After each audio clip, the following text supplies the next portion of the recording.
Hey, what's up, guys, and welcome back to the Mental Dojo with yours truly, Dennis Procopio.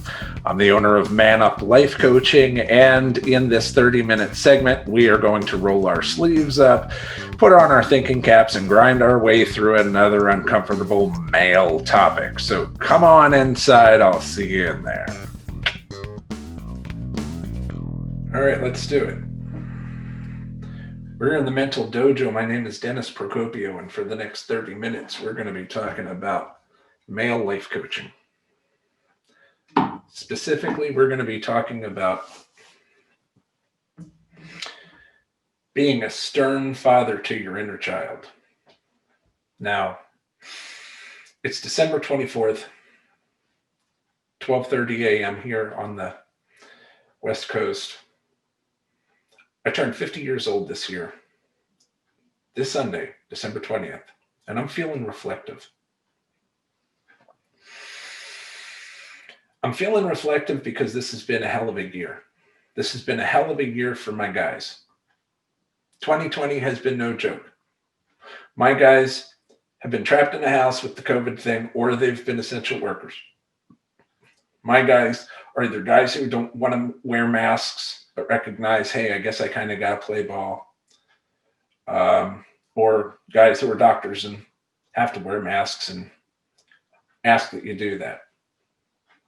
My guys are all over the place as far as the political spectrum goes, but they're either right-leaning or left-leaning, or a centrist like myself.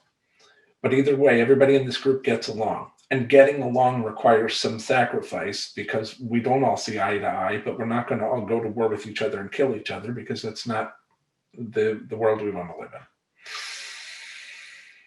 And it's up to the men when push really comes to shove. You can tell me how many, there are 69 different genders and this and that, but I promise that if you're looking at a threat of war, then all of a sudden we're having a conversation about men standing up and saying, okay, enough is enough. What's going on? We have to figure out what's happening here.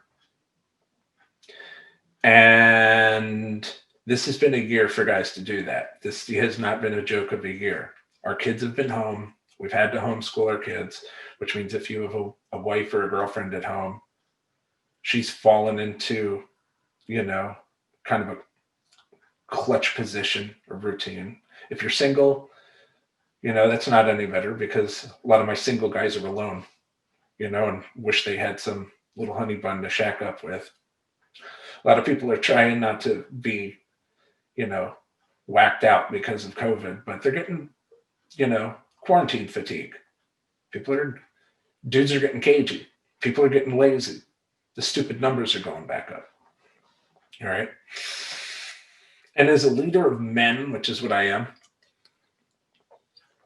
starting with myself and then anybody around me, my son, my partner Celia, my family, my neighbors, I'm a leader. I'm a person who first I get my shit together and then I help other people and I contribute how I can. What do I do for a living? You guys know what I do for a living. I'm a life coach. I'm a mentor. I'm a friend. And I have a program and I help guys to get bitter, get really angry. No, I help guys to get better. Actually, that's a pretty nice little loop back into what I was going to talk about. I help guys to get better, but along the way, they do get bitter. They get angry, they get frustrated, they get sad, they get afraid. My guys secretly are going through a lot, man. And this has been a place for them to come in, a safe space for them to be able to say all the things they want to say without worrying that they're saying something sexist or racist or anti-religious or whatever. Just a safe space to just boom, just let whatever craziness fly out of your mouth that you need to say to just get it off your chest because there's a lot going on right now. The world's got some stuff going on, right? And this session is called, well, I don't even know what it's called. It's sort of called Stern Dad, but I think I might have used that title already. It's also called Kid Gloves Off. I can't tell you how many times in session I have had to tell a guy, and listen, I'm not trying to be tough guy, but right now I am energized. You may have watched episodes of the Mental Dojo, and I'm like, hey, so tonight we're going to talk about peace and love and tranquility and how to forgive yourself and love your brother and blah, blah, blah, blah, blah. But tonight I'm activated. I'm activated because it's December 24th. And just yesterday, I guess technically, December 23rd, I just had back-to-back challenging sessions with real challenging guys. And the challenge is the same with these guys. And there are only so many of these you can have before some part of you, some just this testicular fortitude that just makes you a man just rises up out of you. Like a James Brown song, like, God damn it, man up, bro. And it just comes out. Just man up. That's where this business name comes from. Don't get it twisted. You know, it just so happens that all my clients are white or Indian right now. That's just a fact. But I mean, technically, you could argue that man up is an appropriation because, you know, I started saying man up in New Orleans. Obviously, I heard that somewhere. I didn't make it up. Man up, bro. Man up. Yo, you got to man up, bro. Man up. You know? And so when you're living in an environment where you really genuinely have to man up, like New Orleans during Hurricane Katrina, been there, done that. When the stakes are really high, you have to man up, right? Where you have to dig so deep into yourself to get through a hurricane, been there, done that. To get through jail in the 90s, Rikers Island, been there, done that, right? White guy. You know, we're super popular in Rikers Island. White guy, yeah. Hey, white guy, cool. White privilege, yeah. Right? Been through a lot of situations, and I'm not proud of these things, but this is true. This is my life. Been through a lot of situations that have required me to dig. I know guys who have been to war, man. They've been, you know, they've done tours. They've been in life or death situations. They have to dig. And so, yeah, you know what this is. This is wellness and betterment. That's what this is. What do you do here at Man Up Life Coaching? You get a man version of all the stuff that women have been getting for years. You know, when I started this 10 years ago, or whatever the hell it was, when I started 30 years ago, or whenever I technically started doing what it is that I do, which is mentoring people who needed help. Typically, they were guys. And typically, they were guys who needed to get a lesson that I had already gotten, which is nobody's going to help you, man. You need to help yourself. Right? And if you have excuses, your excuses are useless, man. The excuses are just, that's just all they are. They're excuses. Don't give up. Don't give up.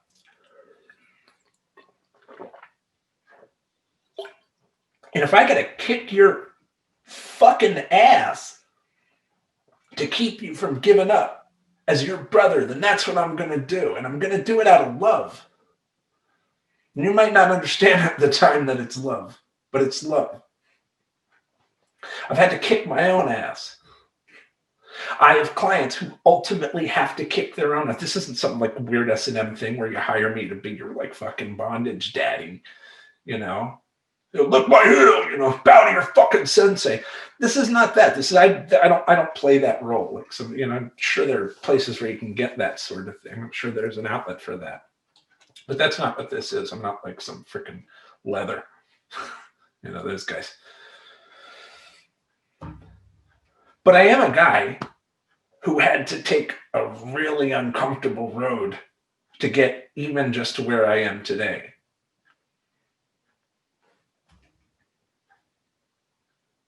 It's been a tough road. And when you take a road as tough as this and you're still here, you've learned some stuff. I mean, you've learned some stuff. How the hell do you get this far and not know something, right? Now, I've pitched this product a million different ways. For my money guys, hell, well, sure it is. Well, we've got this Ford brain quadrant model, blah, blah, blah, and in the upper left quadrant, here's where you process your. I mean, come on, don't make me. Yes, there is a scientific explanation, technically, to every aspect of this program and this process, because there's a freaking scientific explanation for everything. And if there isn't, I promise somebody will find one. That's what scientists do. They theorize, and then they, somewhere between theory and reality, these idea and object sort of meet in the middle, and they require you, the viewer, to pull the whole facade off. And at a meta level, what I just said was really super heavy, but you have to do this thing called meditation for long enough to recognize that.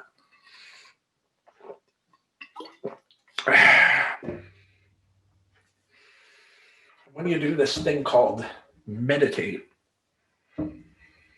whether it's with a pen and you draw, make spirals for hours, make dots on a page for hours, no matter what it is that you do to meditate. And like I said, I like to use a pen. I always have. Kind of just gives me something to focus on. But meditation is the antidote to fear.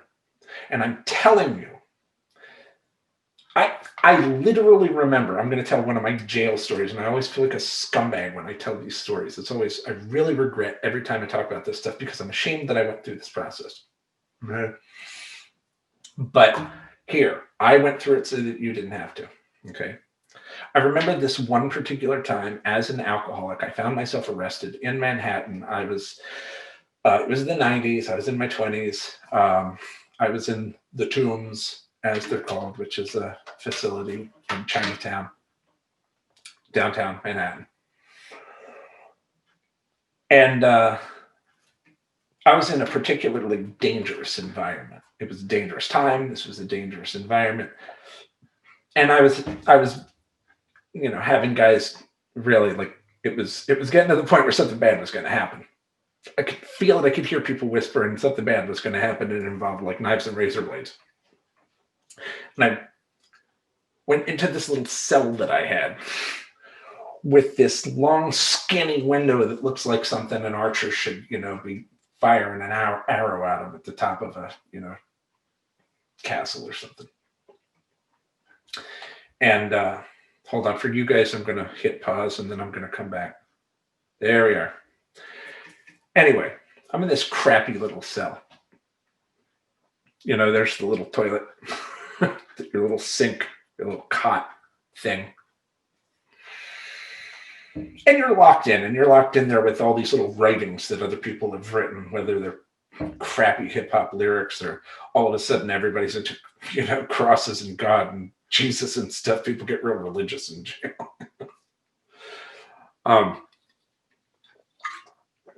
All of a sudden, it's an interesting idea to turn to God.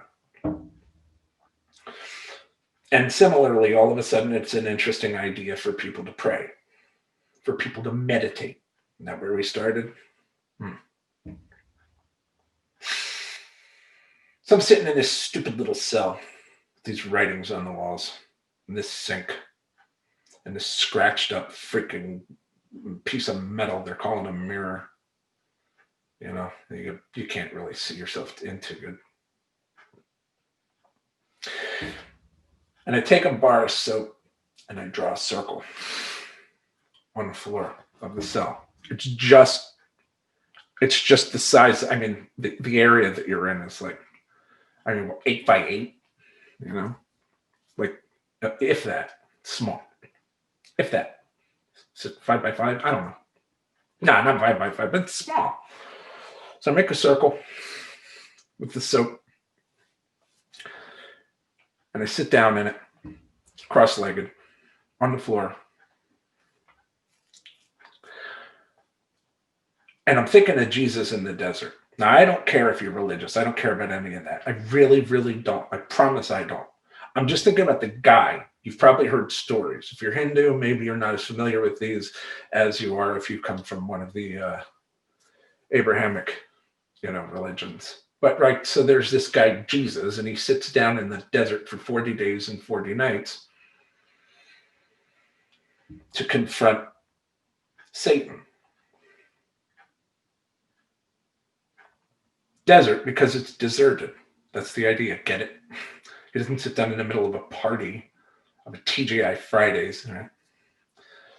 So here's this guy. And this is why I like riding my motorcycle through the desert, because it's deserted. It's the same thing. Give me a couple 100 miles of desert, and it's the exact same thing. I'm meditating somewhere where it's deserted. No phone, no music, nothing, just desert. So yeah, I love the idea of Jesus in the desert for 40 days, 40 nights. I mean, 40 days and 40 nights is significant. So here I was in this stupid jail cell on one of my several trips in and out of jail in New York in my 20s because I like to drink and get into fights because I needed some stern fathering, and we're back. And I took a bar soap and I made a circle and I sat and I meditated. When I say I meditated, you have to understand, not like, oh, I'm going to, spritz a little fragrance in the air and put some, warm rocks on my lower back and get into a spa-like lotus pose. I mean, I'm in jail and I'm thinking it's pretty much a reality that from here I'm going to get shipped to Rikers Island, and I keep hearing people whisper about how they're going to cut me with a freaking razor blade or shank me or whatever. And I'm in a top security situation, long story, but I'm in maximum security. So these are dangerous guys. And I put my hands on my knees, and I'm in a solid, just a physically solid, like meditative position. I wanted to get in one of those Tibetan monk meditating positions. Like if somebody should happen to crack me across the freaking back with a baseball bat, I want to be able to take it and not lose focus. That's the kind of meditation I'm in. And I start breathing and I focus, and I'm thinking I got nothing but time. I don't know if it's day or night. I have no idea what's going on. I'm literally as lost in my life as I can be. I do not have family out there. I don't know how well you know my story. I don't have family out there that I'm communicating with. Like I have nobody. I'm this guy alone in jail in my 20s because of alcohol in this situation. And now I'm sitting in a circle that I made out of soap on concrete. No idea what my next move is. No idea how I'm getting out, if I'm getting out. I don't know what's going on. All I know is every minute is dangerous. When I meditate.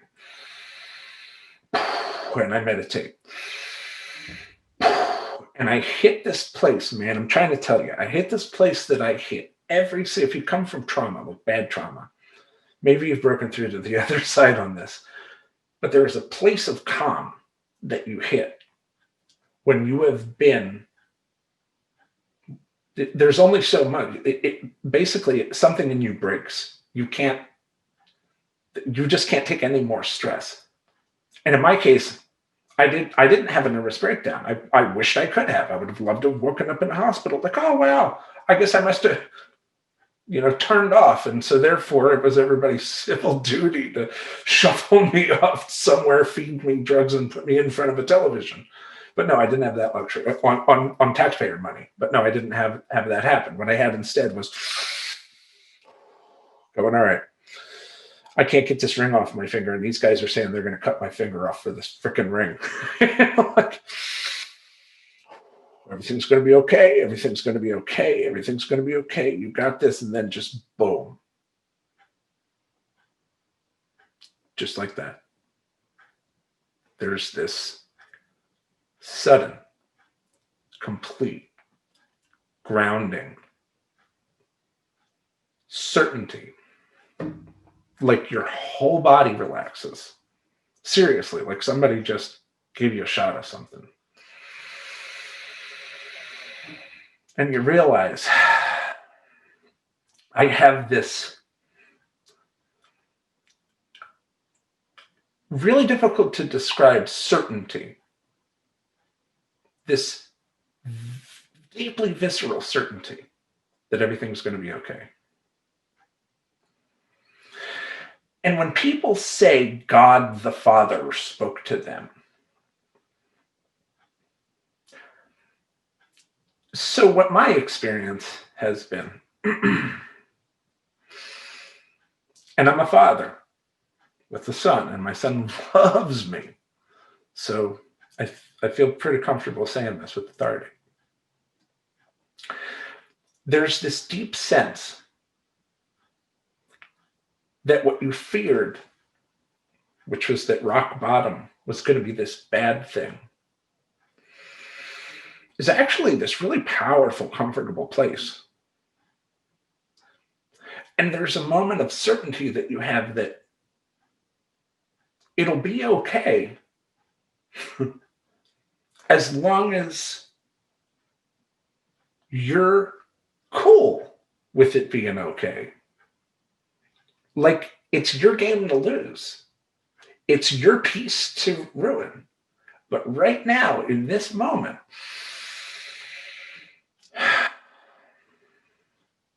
you're grounded as can be. You're grounded. You're safe. This is your real terra firma. This is your real power. This place here. When you find that, and like I said, if you've ever unfortunately been tortured or in a terror situation, you may or may not find that place. Then again, you may be somebody who just decided to go head east and practice Buddhism, and you found it just through inner discipline. There are many, many, many, many different paths to this accessible place of inner peace. There's no right answer. It's like saying there's a right way to go to sleep. Well, shit, if you're not awake, then you're sleeping. There's no wrong way to go to sleep. Not that I'm equating this to being asleep, but I'm just saying it has that same inevitability. And that's why it's called the gospel, which literally means the good news. The good news is peace is inevitable.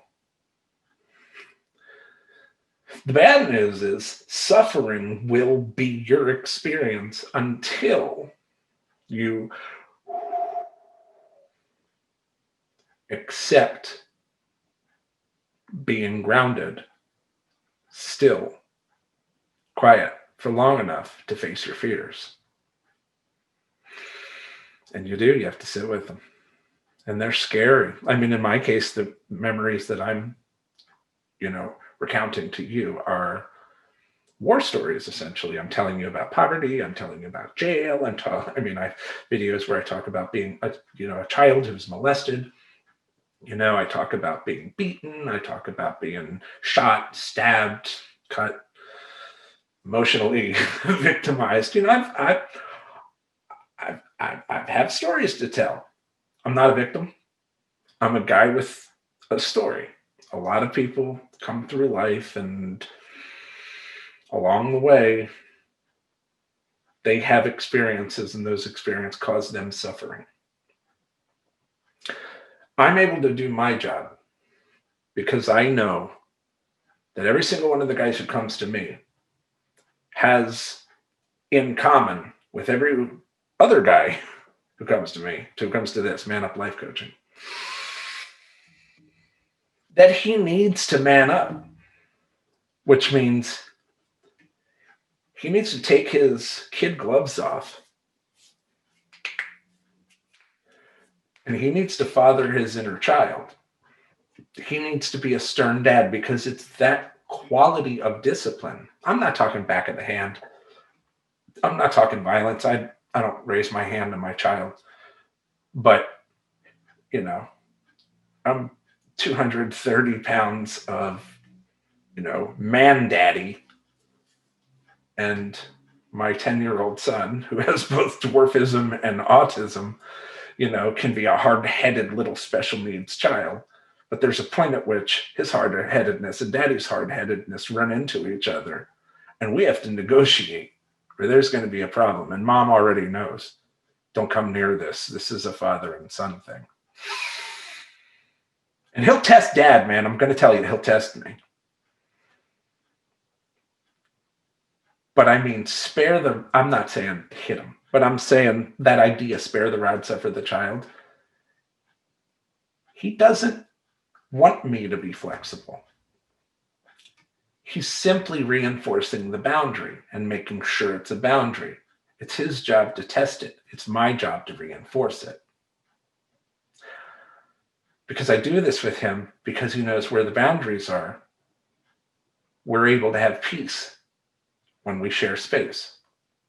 Now, him and mom, that's a different situation. I'm not throwing her under the bus, but man, if she goes to put him into bed, he'll want her to lie in there.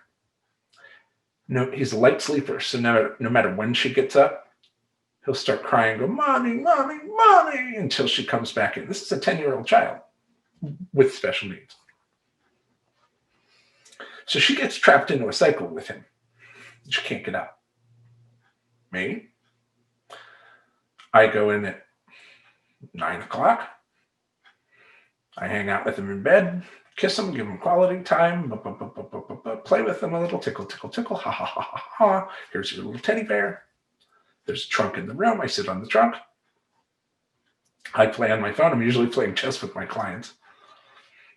I play on my phone. I listen until I hear him breathing. He's a light sleeper, so when I get up, the moment the trunk squeaks, he says, Daddy, Daddy, Daddy, stay here. Daddy, stay here. And all I say is, good night, Bennett, in my stern dad voice. Good night. And, of course, I have to play that role. Good night, Bennett. Daddy, boom, door shut. Sit. I don't stand there because I know he can hear the floorboards, man. Those squeak, squeak, squeak. I don't stand there like, oh, is he going to accept that? Is he going to buy that? No. Stern dad. It's been 10 years I've been hanging out with this little dude. We understand each other. I wrote on this pad of paper, a stern dad is still also a loving dad. Another way of saying, don't take a guy's kindness for weakness. And also, don't take his strength for malice. I had 3 sessions today in particular. I had sessions all day. I'm going to tell you, freaking right before Christmas. My God. Whoa. It was on fire. I was earning my money. I get paid to do this. And I'm not going to put anybody's business in the street, but I had 3 dudes, boom, boom, boom, each of whom was having trouble being a stern father to his inner child. In the first case, a dude's fooling around with a sexy, sexy girl. And he knows in his heart of hearts that he needs to put that down and he needs to, order a moratorium on women. In other words, fancy. It would have been fancy if I didn't stutter, but fancy way of saying, yeah, let's not mess with girls right now. Let's put that away. That's a luxury we can't afford. Let's just, as a guy, do you fix your shit, and then once you're healthy, then maybe you increase the chances of attracting a healthy person into your life. But I love her. Nah, I think we know what you love. Yeah. I mean, no disrespect, but yeah. So that guy, he's like, oh, I know you're right, coach. I know you're right. If you know I'm right, then what's stopping you from doing what you need to do? You're an addict. That's what's stopping you.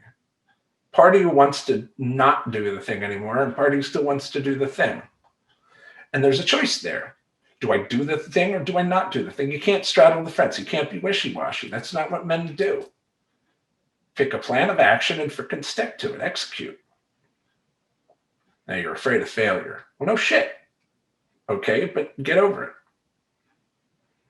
There's nothing worse than a person who won't try something because of their fear of failure. Better that you try and fail. Get up and try it again. Get up and try it again. But I lack the motivation. Yeah, well, you lack the motivation because you lack the validation. So validate yourself. What does that mean? It means literally say, you got this, you got this, you got this, you got this, you got this, you got this. When I lift weights, the guys in the gym that I lift weights with, strong, strong, strong. There's a reason people aren't sitting around going, weak, weak, frail, frail. You ever hear that in the gym? No. There's a reason for that.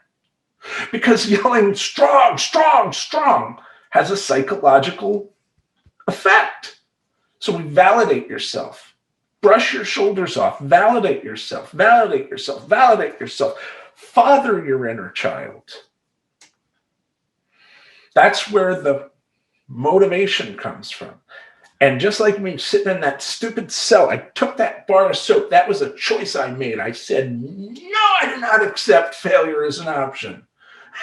My little bar of soap, I drew a freaking circle and I said it. I used all the power of my superpowers to send shockwaves out into the universe, contact the aliens, something. Order some dragons from heaven to come help me out, something. I do not accept this. And miraculously, the doors open. They do every time. And when you discover you have that power, there's that law of attraction thing. When you discover you have that power, then it becomes fun. Instead of being in survival mode, trying to get out of hell, you learn to use your superpowers in maintenance mode here in the mental dojo, right? The workshop where we learn how to do this stuff. You fall down, you dust your shoulders up, and you get off. Have a short memory, like Charles Barkley said, right? Have a short memory for failure. You can have amnesia. You don't remember that stuff. You don't bring that with you. Remember the good stuff. Leave the bad stuff back there. Fall down, get up. Fall down, get up. Fall down, get up. Validate your inner child. Father your inner child. But if push comes to shove and it's not moving, and you look your little inner child right in the eye and say, hey, pal, make a decision and stick to it. Stop playing games. Let's go. Right? Because I'd rather you do that for you than have to have somebody else do that for you. Right? Because if somebody else has to do it, then it's difficult. There are trust issues, unless, of course, you hire a coach, and then I'll do it for you. And on a good day, the guy will let me coach him, and he'll borrow my power, and he'll eventually find power in himself, and he'll teach himself to meditate. He'll teach himself to validate. He'll teach himself to pull through that grind and to get back up and be reborn out of his idiot ashes. Some sort of big phoenix gorilla hybrid, just sort of implodes and it comes, pops back up out of his own freaking ape puddle over and over and over. That's how we are. Fall down, get up, fall down, get up, fall down, get up. I'm a man. Duh. But eventually you're going to look down and realize, whoa, I'm up here now. Back when I was down there, I'm up here. It's not like you think. You don't feel yourself going up. You just suddenly realize, whoa, it worked. I'm up here. And then you go from survival mode, after maintenance mode, where you're maintaining, practicing something new. Then you get into creative mode, where instead of having to father your child, your inner child, using stern, army dad discipline, now you use the kind of discipline that we use to steady a brush, to steady a bow, sharpen a knife, to hit perfect notes on a violin. See what I'm getting at? Being a stern father to your inner child is not a bad thing. Because if your inner child's being a little bitch, then it's time for that inner child to man up so that man can experience the peace that he deserves in this lifetime. And that's what's up. Damn, that was a good session. December 24th with a freaking mic drop. All right. If I don't see you for Christmas, which I probably won't, God bless, and I'll see you on the other side. Take care. All right. Well, you stuck it out to the bitter end, didn't you? That makes you a trooper, and I think you should probably hit subscribe because let's face it, if you stuck around, you must like this content. It's for you, isn't it? Also, I like compliments, so if you're enjoying what I'm putting down, like a video. I like likes, you know? All right. Thanks for sticking around. I'll see you on the next one. Take care.